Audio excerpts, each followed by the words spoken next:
Welcome everybody to Forza Horizon 5, and today we're taking a look at the 2019 Italdesign Davinci concept.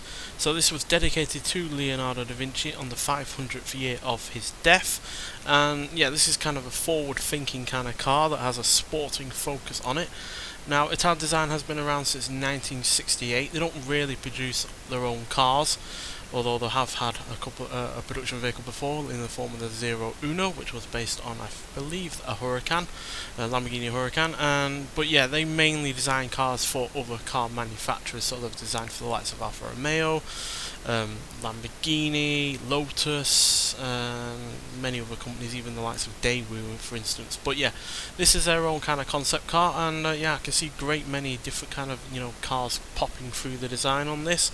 I'm getting elements of Ferrari. I'm getting the likes of a maybe even a little bit of Porsche Taycan up the front and the like. But yeah, you can basically see all sorts of different design features in this car.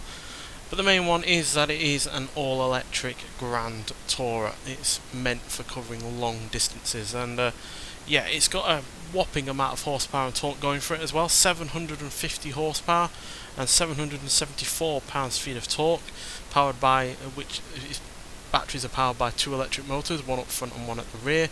Not sure on what the kilowatt-hour battery size is though, because this is a concept car, so details are really rather quite sketchy. But yeah, that's a huge amount of power, certainly more than a lot of other cars that are meant to be practical, and this is meant to be practical because it is a Grand Tourer. But it's only practical in one regard, in the fact it's got 4 seats, because the doors are really rather quite mad. I don't think they'd ever fit in some car parks, that's for sure, but as you can see, plenty of room in front and back, and yeah, it's one of the few cars that you can get everyone out of in one go with just one door. So yeah, definitely has that going for it. And yeah, the interior is pretty cool as well. It's kind of angled towards the driver, so you've got a screen in the middle there, you've got a screen up front, and I believe that's a screen in front of the passenger as well.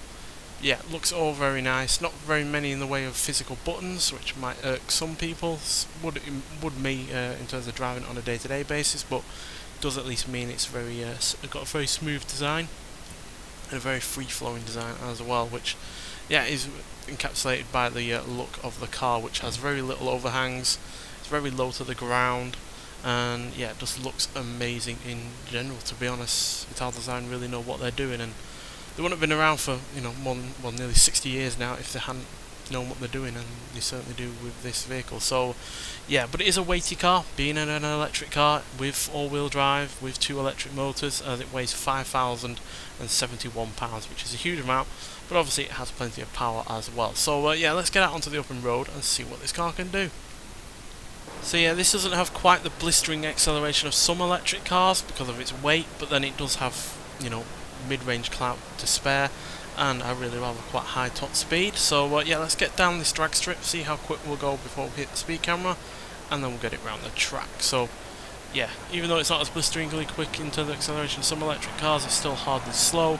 And like the Porsche Taycan, it does have 2 gears, technically 3 if you count reverse, and yeah, it's still pretty sharpish in terms of speed, 158 nearly enough there, which is pretty good.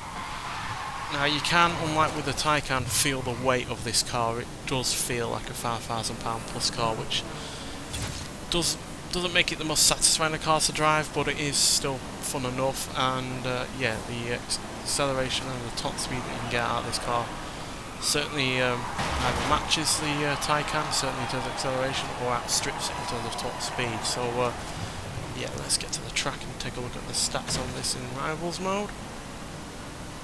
But yeah, I can see the appeal of this as a Grand Tourer, given it's electric, it's all quiet, looks very comfy inside.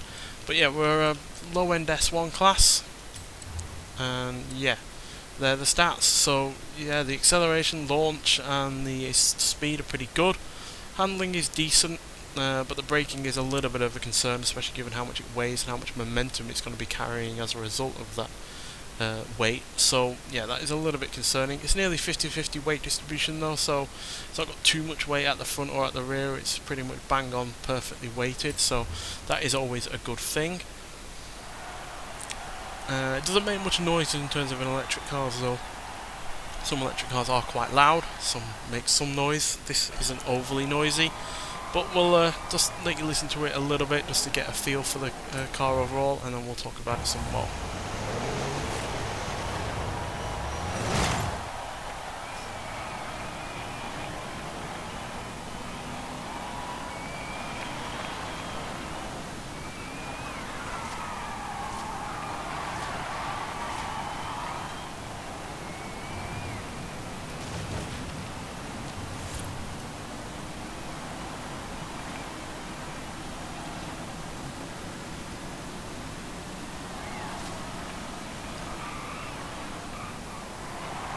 Yeah, it does make a little bit of noise, but not an overly large amount.